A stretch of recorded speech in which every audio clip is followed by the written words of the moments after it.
Hello बच्चों, तो आप लोग कैसे हैं। एक बार आपका फिर से स्वागत है GC point by CP sir YouTube channel पर। तो बच्चों, हम लोग देख रहे हैं ट्वेल्थ क्लास की केमिस्ट्री और उसमें वेरी मोस्ट इंपॉर्टेंट क्वेश्चन की तरफ हम लोग आगे बढ़ रहे हैं। तो आज हम लोग कोऑर्डिनेशन कंपाउंड से कुछ महत्वपूर्ण प्रश्न लेकर आए हैं। तो देखिए, पहला प्रश्न हमारा है आयनन समावयवता, हाइड्रेट समावयवता, कामा लिंकेज समावयवता, कामा उप संयोजक समावयवता को उदाहरण सहित समझाइए। तो बच्चों, इसमें सबसे पहले हम लोग आयनन समावयवता को देखेंगे।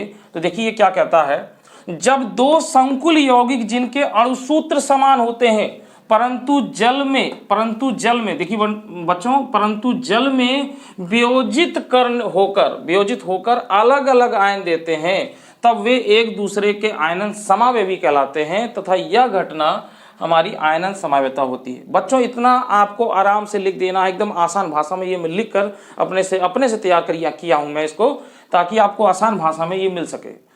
तो बच्चों देखिए, यहाँ पर ये वर्ड लिखा गया है जल में वियोजित होकर अलग अलग आयन देते हैं, यानी इनका ये मुख्य लक्षण है कि ये जल में जब आयनित होते हैं तो डिफरेंट आयन हमें देते हैं और डिफरेंट आयन के कारण इनके कलर अलग अलग मौजूद मिलते हैं। तो देखिए, हम लोग बात कर लेते हैं इसके उदाहरण की ओर। तो देखिए, कोबाल्ट ब्रोमीन NH3 का 5 टाइम्स और सह आयन में SO4। तो इसका नाम आप देखें, पेंटाएमीन ब्रोमो कोबाल्ट थर्ड सल्फेट, और दूसरी ओर हम देख रहे हैं पेंटाएमीन सल्फेटो कोबाल्ट थर्ड ब्रोमाइड।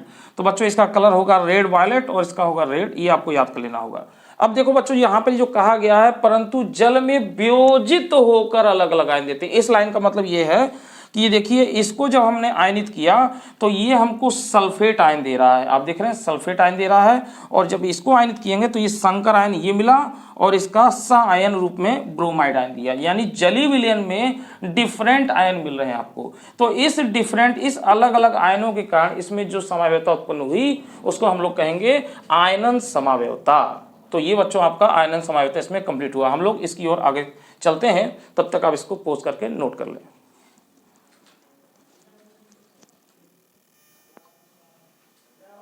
हाँ, तो बच्चों ये आपका दूसरा प्रश्न है हाइड्रेट समावयवता। तो बच्चों, हाइड्रेट समावयवता देखिए क्या होता है, संकुल आयन के अंदर तथा बाहर जल के अणुओं की भिन्न भिन्न संख्याओं के कारण होने वाली समावयवता हाइड्रेट समावयवता कहलाती है। तो बच्चों, इसमें देखिए एक कंपाउंड इस तरीके से हमने लिया है। तो इसमें बच्चों जब जल अंदर होगा तो वो जल जो है लिगेंड की तरह व्यवहार करेगा, यानी जल जो है वो लिगेंड की तरह व्यवहार करेगा जब आपका इस बड़े ब्रैकेट के अंदर होगा, यानी संकर आयन के अंदर होगा। और अगर वो कोष्टक से बाहर है, ब्रैकेट से बाहर है, तो वह एक क्रिस्टल जल की तरह व्यवहार करता है। तो बच्चों यहाँ पर देखिए, ये पहला जो लिया गया है तो इसमें लिखा गया है हेक्सा एक्वा क्रोमियम, यानी इसका नाम hexa aqua chromium third chloride. ठीक है बच्चों, वायलेट कलर का होता है ये। अब यहाँ पर देखिए बच्चों क्या कर रहे हैं, एक Cl अंदर जा रहा है और एक H2O को हम लोग बाहर लेके आ रहे हैं। तो यहाँ पे H2O का होल 6 से एक H2O को बाहर ले आए और एक Cl को अंदर ले आ गए, यानी H2O की अंदर और बाहर जो डिफरेंट संख्या हो रही है, अंदर तथा बाहर जल के अणुओं की भिन्न भिन्न संख्याओं के कारण ये समावयवता उत्पन्न होती है। अब देखिए इसका नाम क्या हो जाएगा, तो हेक्सा एक्वा क्लोरो। अब ये Cl जो है अंदर आ गया तो ये लिगेंड बन गया, तो क्लोरोक्रोमियम थर्ड क्लोराइड और मोनोहाइड्रेट। बच्चों ये हाइड्रेट के रूप में यहाँ पे लिखा जाएगा, तो मोनो मनर एक, मोनोहाइड्रेट ये ब्लू ग्रीन का होता है। फिर बच्चों देखिए यहाँ पर एक Cl को और अंदर ले गए, तो एक Cl को और अंदर ले गए तो ये हो गया Cl2, और यहाँ से एक H2 को बाहर ले गए तो यहाँ 5 था, यहाँ 4 हो गया, यहाँ हो गया 2, तो ये बन गया हेक्सा एक्वा डाइक्लोरो, क्योंकि ये हो गया डाइक्लोरोक्रोमियम थर्ड क्लोराइड डाइहाइड्रेट। डाई इसलिए लग गया क्योंकि ये 2 है। तो बच्चों ये है डार्क ग्रीन। बस आपको इतना ही लिख देना है, अगर ये आएगा तो आपको पूरा नंबर मिलेगा, कटने का चांस नहीं है। तो केवल आपको इतना लिख देना होगा। इस तरीके से आपकी हाइड्रेट समावयवता हो गई, आप इसको नोट कर लें।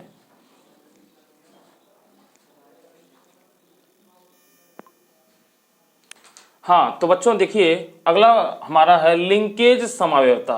तो लिंकेज समावयवता बच्चों देखिए क्या होती है, वह समावयवता जिसमें एक उभयदंती लिगेंड यानी एम्बीडेंटेड लिगेंड। तो बच्चों ये क्या होता है एम्बीडेंटेड लिगेंड, इसको हम लोग देख लेते हैं ये क्या होता है। एम्बीडेंटेड लिगेंड बच्चों वो होता है जिसमें दो दाता परमाणु होते हैं और दोनों अलग अलग यानी मेटल को जोड़ते हैं, अलग अलग परमाणुओं से जोड़ते हैं। जैसे आप देख रहे हैं कि CN, तो इसमें N और C, अगर इसको हम लोग इसको बोलेंगे साइनाइड यानी साइनो करके, अगर ये हम इसको NC लिख दें तो आइसोसाइनाइड हो जाएगा। इसी प्रकार से बच्चों देखिए SCN, तो कभी ये N से जुड़ेगा कभी S से जुड़ेगा, यानी ये इसमें दो दाता परमाणु होंगे, ये दोनों तरीके से मेटल को जोड़ सकता है, एक इधर से एक इधर से जोड़ सकता है। अगर इसको हम लोग पढ़ते हैं तो इसको बोलते हैं थायोसाइनेटो। अगर इसको हम लोग इस तरीके से बच्चों कर देते हैं NCS, तो इसको आइसोथायोसाइनेटो पढ़ते हैं। थायोसाइनेटो इसको पढ़ते हैं, इसको आइसोथायोसाइनेटो पढ़ते हैं। तो जिनमें दो दाता परमाणु होते हैं, भिन्न भिन्न दाता परमाणु होते हैं और दो अलग अलग परमाणुओं से जोड़ने की प्रवृत्ति रखता है मेटल को, तो उसे हम लोग उभयदंती लिगेंड बोलते हैं, उभयदंती लिगेंड, एम्बीडेंटेड बोलते हैं। तो बच्चों कुछ इसी तरीके से वह समावयवता जिसमें एक उभयदंती लिगेंड दो भिन्न भिन्न परमाणुओं से उपसहसंयोजी बंध बनाता है, यानी उपसहसंयोजी बंध बनाता है, यह एक दूसरे के लिंकेज समावयवता कहलाती है। तो बच्चों देखिए यहाँ पर उदाहरण ले रहे हैं हम लोग, तो यहाँ पर जो NO2 लिखा गया बच्चों, ये भी NO2 है, ये भी NO2 है, परंतु इसमें N से जुड़ रहा है और इसमें O से जुड़ रहा है। तो इसके लिए हम लोग लिगेंड में क्या लिखते हैं, नाइट्राइटो लिखते हैं। तो देखिए इसका नाम पहले पढ़ लेते हैं, पेंटाएमाइन नाइट्राइटो N, क्योंकि इसमें N से जुड़ रहा है, कोबाल्ट थर्ड और आयन लिखा जाएगा।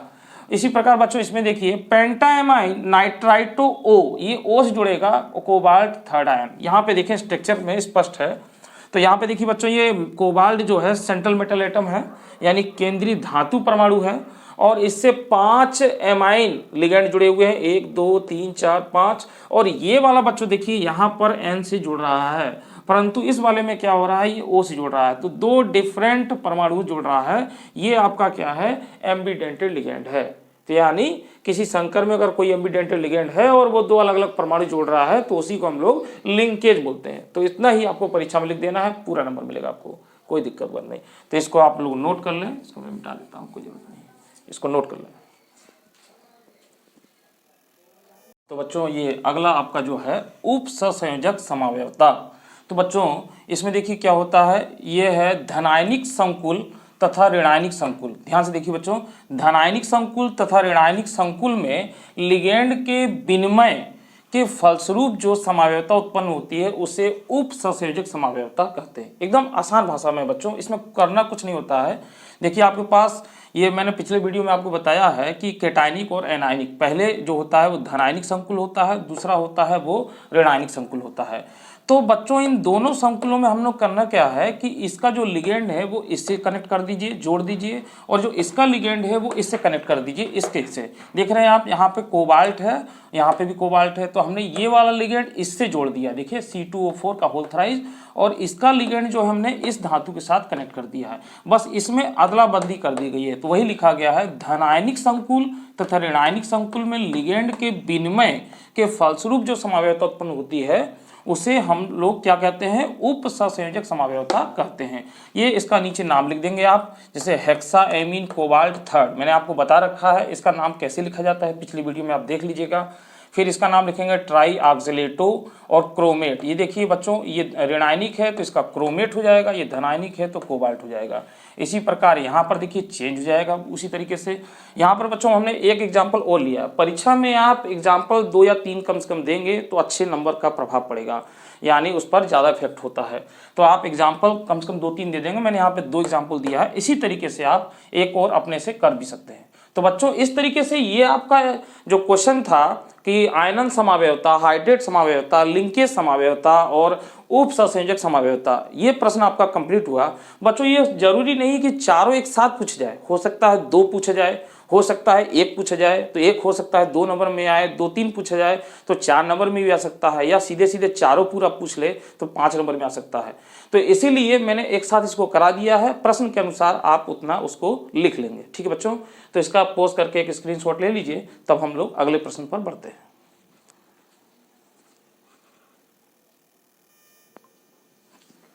हाँ, तो बच्चों अगला आपका प्रश्न है, संयोजकता बंध सिद्धांत, वैलेंस बॉन्ड थ्योरी की संक्षेप में व्याख्या कीजिए। तो बच्चों ये प्रश्न बहुत ही ज़्यादा इम्पोर्टेंट है, आपका very very most important question है, इसको आप जरूर पढ़ें। तो संयोजकता बंध सिद्धांत वैलेंस बॉन्ड थ्योरी की संक्षेप में व्याख्या कीजिए लिखने के लिए आता है और इसकी सीमाएं लिखने के लिए आता है। किसी वीडियो में हम लोग इसकी सीमाओं पे भी बात कर लेंगे। यहाँ पर फिलहाल बच्चों इसके बारे में बात करते हैं क्या होता है। तो देखिए इसको समझते हुए हम लोग करते हैं। सबसे पहला बच्चों ये इसमें बात कही जा रही है कि यह सिद्धांत संकुल यौगिकों में केंद्रीय धातु आयन की सामान्य अवस्था में इलेक्ट्रॉनिक संरचना, यानी इसकी एक इलेक्ट्रॉनिक संरचना, आबंध, बच्चों आबंध बंध देखिए आबंध, ज्यामिति है, इसमें ज्यामिति की बात होगी, चुंबकीय गुणों, सबसे इंपॉर्टेंट बात चुंबकीय गुणों के बारे में जानकारी देता है, यानी इस सब के बारे में हमको जानकारी इसमें मिलेगी। तो बच्चों पहला पॉइंट, इसके निम्नलिखित बिंदु यही सब लिखने के लिए आपको आएगा। तो केंद्रीय धातु परमाणु, सबसे पहला पॉइंट क्या कह रहा है, केंद्रीय धातु परमाणु अपनी समन्वय संख्या, मैंने आपको बता रखा है कोऑर्डिनेशन नंबर क्या होता है बच्चों। कोऑर्डिनेशन नंबर जो होता है आपका, यहाँ पर आपको बता दे रहा हूँ, जैसे कि FeCN का होल 6। तो बच्चों यहाँ पर देखिए कोऑर्डिनेशन नंबर 6 है, यानी ये जो 6 लिखा है कोऑर्डिनेशन नंबर हो गया। तो ये कह रहा है आगे कि समन्वय संख्या के बराबर खाली संकृत कक्षक उपलब्ध कराता है, यानी जितना कोऑर्डिनेशन नंबर रहेगा बच्चों उसके बराबर हमको कक्षक प्राप्त होगा लिगेंड के द्वारा, ठीक है। तो संकृत कक्षक उपलब्ध कराता है जो लिगेंड के साथ उपसंयोजी बंध बनाते हैं। जो कौन बनाता है, ये धातु परमाणु बनाएगा, जो लिगेंड के साथ उपसंयोजी बंध बनाते हैं। उपसंयोजी बंध बनने से संकृत कक्षक, यानी जब बंध बनेगा हमारा तो संकृत कक्षक लिगेंड से इलेक्ट्रॉन युग्म ग्रहण करेंगे, यानी जो कक्षक होगी आपकी उसमें इलेक्ट्रॉन युग्म जाएगा, यानी जोड़ा जाएगा आपका, दोनों इलेक्ट्रॉन जाएंगे, दोनों इलेक्ट्रॉन जो है कि विपरीत स्पिन के। तो बच्चों ये पहला पॉइंट हो गया, ये आपको लिखना होगा। दूसरी बात इसमें कही जा रही, केंद्रीय धातु परमाणु N-1D यानी जो है कि बाह्यतम कोश से पिछले कोश की बात हो रही है, ये बाह्यतम कोश हो रही है, तो NS भी हो सकता है, NP और ND कक्षकों का उपयोग कर सकता है, यानी ND कक्षकों तक का उपयोग कर लेगा, किसमें, संकरण में, उपयोग संकरण में कर सकता है। तथा संकरण के भिन्न भिन्न होने का, यानी अगर बच्चों हमारा संकरण डिफरेंट आ रहा है, जैसे मान लेते हैं sp3 आया और आपका sp3d2 आया या फिर आपका dsp2 आया, तो बच्चों इन संकरण के आने से होता क्या है कि उनकी ज्यामिति अलग अलग होती है। जैसे कि आपने पहले भी पढ़ा है sp3 संकरण जो होता है वो चतुष्फलकीय यानी टेट्राहेड्रल को बताता है। उसी प्रकार sp3d2 ये अष्टफलकीय संकर है, ऑक्टाहेड्रल कॉम्प्लेक्स के बारे में बताता है। dsp2 जो है स्क्वायर प्लेनर यानी वर्ग समतली के बारे में बताता है। तो यानी जब संकरण हमारा निकलेगा बच्चों तो उसके अनुसार हमारी ये ज्यामिति हो जाएगी। ज्यामिति हमारी कौन कौन सी हो जाएगी, वर्गाकार समतली हो जाएगी, समतली वर्गाकार हो जाएगी, चतुष्फलकी हो सकती है, अष्टफलकी हो सकती है जब संकरण के आधार पर, ठीक है बच्चों। और दूसरी चीज कि ये इनका उपयोग कर सकते हैं, ये डिपेंड करेगा हमारा लिगेंड पर। तो जो हमारा लिगेंड कैसा है, वो हमारा प्रबल है या दुर्बल है, उस पर बात करेगा। अब बच्चों यहाँ पर अगले पॉइंट की हम लोग बात करते हैं। तो इसमें देखिए क्या लिखा है, यदि जटिल आयन अणु के पास आयन या अथवा अणु के पास अयुग्मित इलेक्ट्रॉन होते हैं, यानी अगर आपका कोई कॉम्प्लेक्स कंपाउंड है या आयन अवस्था में या अणु के उसमें पूरा है यानी टूटा नहीं है, तो अगर उसमें अयुग्मित इलेक्ट्रॉन होंगे, अनपेयर्ड इलेक्ट्रॉन होंगे, बॉन्ड बनने के बाद लिगेंड के जब इलेक्ट्रॉन आ गए हैं, तो वह अगर अयुग्मित इलेक्ट्रॉन होंगे तो वह आपका पैरामैग्नेटिक यानी अनुचुंबकीय होगा, अनुचुंबकीय होगा आपका वो, ठीक है। तो अनुचुंबकीय प्रकृति के होते हैं। यदि सभी इलेक्ट्रॉन आपके युग्मित हो जाते हैं तो वह प्रतिचुंबकीय होता है, डायामैग्नेटिक होता है। ये हम लोग 11th में भी पढ़ चुके हैं, ठीक है, प्रतिचुंबकीय अनुचुंबकीय के बारे में। और बच्चों यहाँ पर ये चौथा पॉइंट क्या कह रहा है, प्रबल लिगेंड की उपस्थिति में इलेक्ट्रॉन हुंड के नियम के विरुद्ध युग्मित होते हैं, यानी ये इसका पालन नहीं करता। अगर प्रबल लिगेंड होगा तो जो एक एक इलेक्ट्रॉन भरने होते हैं वो एक एक इलेक्ट्रॉन ना भर के वो पेयरिंग हो जाती है, तो यहाँ पर हुंड के नियम का विरुद्ध हो जाता है, यानी इसका पालन नहीं होता। पांचवा पॉइंट क्या कहता है बच्चों, यदि संकरण में N-1D कक्षकों का प्रयोग हो रहा हो तो ऐसे जटिल यौगिकों को अंतः कक्षक संकर, इसको अंडरलाइन कर लेंगे बच्चों आप लिखते समय, ध्यान देंगे, इंपॉर्टेंट बात है, अंतः कक्षक संकर इनर ऑर्बिटल कॉम्प्लेक्स कहलाते हैं। अगर हमारा बाह्यतम कोश से पिछला कोश के ऑर्बिटल जो है वो इलेक्ट्रॉन बंद बनाने में भाग ले रहे हैं, यानी उनमें अगर इलेक्ट्रॉन आ रहे हैं तो हम इसको क्या बोलते हैं, अंतःकक्षक संकर बोलते हैं। यदि संकरण में एंडी कक्षक यानी सबसे बाह्यतम वाला हो रहा हो, वहां एंडी कक्षक भाग लेते हैं तो ऐसे जटिल यौगिक बाह्य कक्षक संकर यानी आउटर ऑर्बिटल कॉम्प्लेक्स कहलाते हैं। छठवां पॉइंट क्या कहता है बच्चों, इसके आधार पर ही छठवां पॉइंट है, अंतःकक्षक जो संकर बनेगा तो उसको न्यून चक्रण कहलाते हैं, उसको न्यून चक्रण वाले यौगिक कहलाते हैं। जबकि बाह्य कक्षक यौगिक जो बनेगा यानी आउटर ऑर्बिटल तो उसे हम लोग कहेंगे उच्च चक्रण, यानी इसको बच्चों इंग्लिश बोलेंगे लो स्पिन कॉम्प्लेक्स, इसको हम लोग लो स्पिन कॉम्प्लेक्स बोलेंगे और इसको हम लोग बोलेंगे हाई स्पिन कॉम्प्लेक्स बोलेंगे। ठीक है बच्चों। और बच्चों इसमें क्या है सातवें पॉइंट में कि प्रबल लिगेंड की उपस्थिति में न्यून चक्रण यौगिक बनते हैं, यानी अगर हमारा लिगेंड स्ट्रॉन्ग फील्ड से है तो वहां पर जो बनेगा उसे हम लोग बोलेंगे लो स्पिन कॉम्प्लेक्स बनेगा। और अगर बच्चों हमारा लिगेंड आपका जो है वीक फील्ड का है तो उसे हम लोग जो है बोलेंगे हाई स्पिन, उच्च चक्रण का बनेगा ये। तो बच्चों ये पॉइंट्स लिखने के लिए आते हैं बच्चों, इनको अब हम लोग एक एग्जाम्पल से समझते हैं और आपको क्लियरिटी मिल जाएगी। तो आप एक काम करिए, इसका स्क्रीनशॉट ले लीजिए तो मैं फिर बात करता हूं एग्जाम्पल। ठीक है बच्चों, तो देखिए बच्चों मैं इसको मिटा रहा हूं।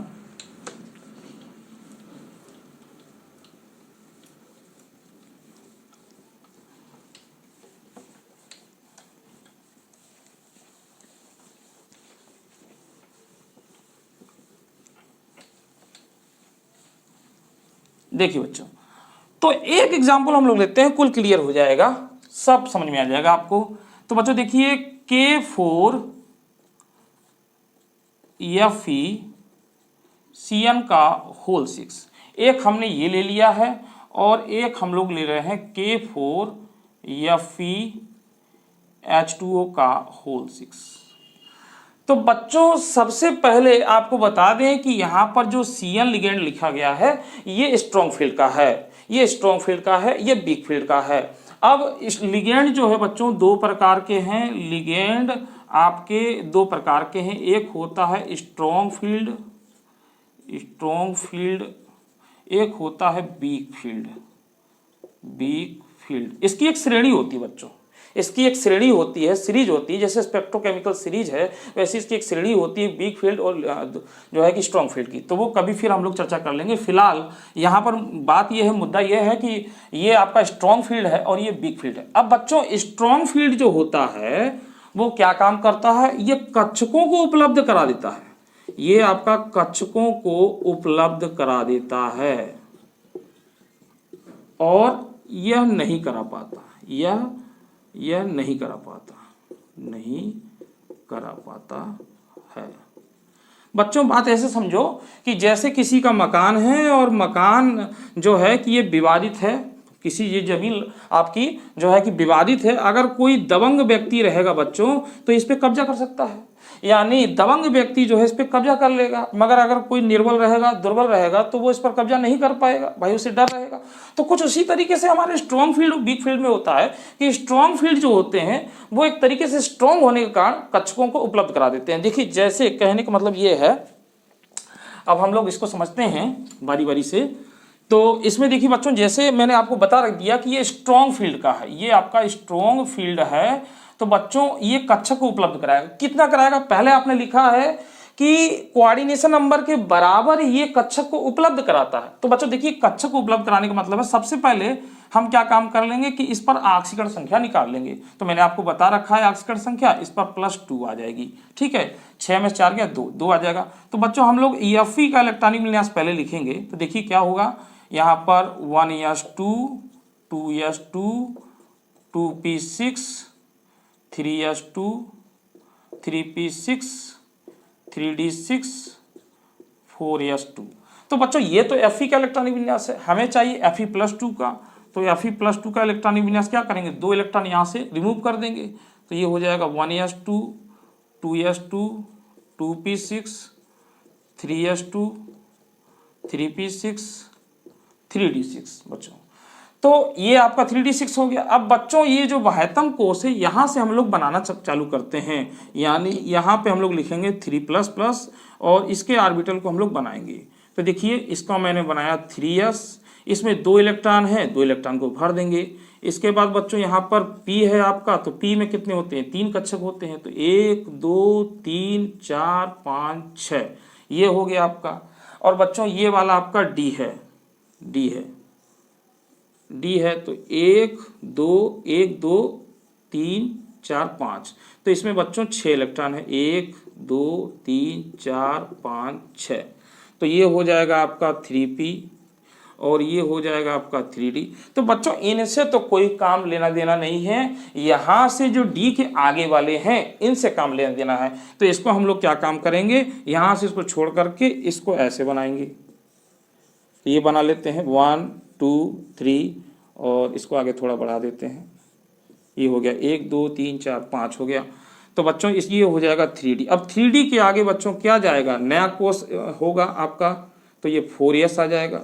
4s के बाद क्या हो जाएगा, ये 4 आपका आ जाएगा, है ना, 4p आ जाएगा, 4p इस तरीके से।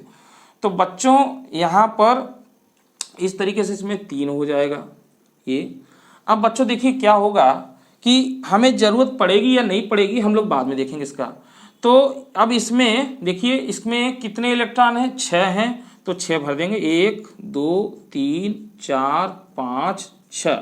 अब बच्चों बात ये हो रही है यहाँ पर जो 6 है तो हमें 6 ऑर्बिटल चाहिए। हमें कितने चाहिए, 6 ऑर्बिटल चाहिए।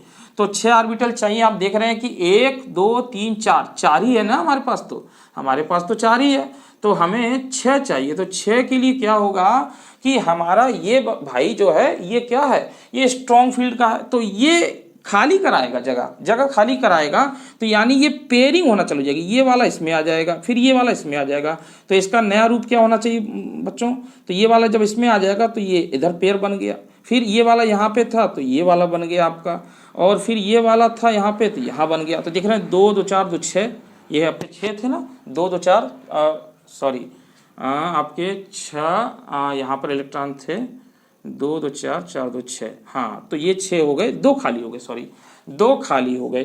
तो बच्चों इस तरीके से 2 ऑर्बिटल खाली हो गए। अब देखिए जोड़िए 1 2 3 4 5 6, तो 6 ऑर्बिटल खाली हो गए। हमें 6 चाहिए थे और 6 ऑर्बिटल खाली हो गए। तो यही काम होता है बच्चों इसका Cn का, माने स्ट्रॉन्ग फील्ड का, कि उसमें पहले पॉइंट में आपने यही लिखा है कि प्रबल लिगैंड की उपस्थिति में कोऑर्डिनेशन नंबर 1 के बराबर जो है कि ऑर्बिटल उपलब्ध कराए जाते हैं। ठीक है बच्चों, तो इसका मतलब यही है कि 6 ऑर्बिटल इसने उपलब्ध करा लिए। अब इस लिगैंड का जो है कि बच्चों इलेक्ट्रॉन का जोड़ा, इलेक्ट्रॉन युग्म लिखा गया थ्योरी में आपने, तो इलेक्ट्रॉन युग्म का मतलब कि Cn के जोड़े आते हैं ऐसे। तो बच्चों इसको हम लोग ऐसे बना सकते हैं, ऐसे, ये ऐसे, या फिर एक काम कर सकते हैं आप इसकी जगह पे क्रॉस भी लिख सकते हैं। अगर ये आप ना बनाना चाहें तो आप मत बनाइए, ऐसे लिख दीजिए क्रॉस, ये ऐसे कर दीजिए, मतलब जोड़ा है ऐसे। तो बच्चों ये होगा Cn का लिगेंड जोड़े में, ये होगा Cn का लिगेंड, ये होगा Cn का, ये होगा Cn का, और ये होगा Cn का, ये भी होगा Cn का। तो आप 1 2 3 4 5 6 देख रहे हैं, तो 6 इसमें आ गए, ये आपने देखा इसमें। तो ये है इसके अनुसार बच्चों। अगर हमारे पास ये होता बच्चों तो क्या होता है इसी कंडीशन में, अब यहाँ पर इसको भी समझ लेते हैं। तो बच्चों इतना तो आपके पास है ही है, केवल हम इसको बना लेंगे। तो देखिए यहाँ पर भी इसकी ऑक्सीकरण संख्या +2 होगी, तो यहीं से हम 3D वाले से स्टार्ट करेंगे बच्चों। 3D से स्टार्ट करेंगे तो हमारे पास 1 2 3 4, 1 2 3 4 5, और इसके बाद बच्चों हमारे पास 4s। देखिए मैं दोनों के एक साथ समझा रहा हूँ, ठीक है। और इसके बाद बच्चों हम लोग क्या करेंगे, यहाँ पर ये हमारा पास 4p है, तो 4p में ये 3 कक्षक होते हैं, यहाँ पे 3d लिख दूँ, यहाँ 4s लिख दूँ, यहाँ 4p लिख दूँ, ठीक है बच्चों। तो इसमें हम लोग जो है कि 6 इलेक्ट्रॉन थे, 6 इलेक्ट्रॉन को भर देते हैं, 2 3 4 5 6। अब बच्चों मैंने आपको बताया कि ये वीक फील्ड लिगेंड है, वीक फील्ड का लिगेंड है, तो ये भैया कमजोर है, ये दुर्बल है, तो ये खाली नहीं करा पाएगा। तो खाली नहीं करा पाएगा, मगर हमें हर हाल में 6 चाहिए, तो हम आगे बढ़ जाएंगे। जैसे हमारे घर में भाई अगर एक कमरा फुल हो गया तो हम लोग दूसरा कमरे में चले जाएंगे, तो वही चीज़ है यहाँ पर। देखिए 1 2 3 और ये हो जाएगा 4 और ये हो जाएगा 5, तो ये आ जाएगा 4D इसके बाद।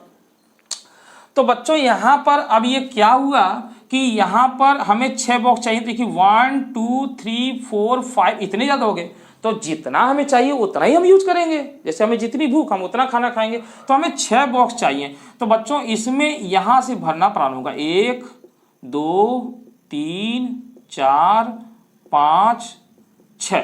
तो बच्चों ये है आपका H2O का लिगेंड, ये है H2O का लिगेंड, ये है H2O का लिगेंड, ये है H2O लिगेंड के इलेक्ट्रॉन, मतलब लिगेंड के इलेक्ट्रॉन ये, ठीक है, H2O के, फिर ये भी H2O के। अब बच्चों इधर भी चलते हैं हम लोग। देखिए इसके अनुसार संकरण क्या होगा, D है तो D के कितने कक्षक हमारे पास मौजूद हैं, D2 है, और ये कौन सा है, यस है, और ये कौन सा है, P3 हो गया। तो D2sp3 है बच्चों, ये क्या है, D2sp3 है बच्चों, D2sp3 है।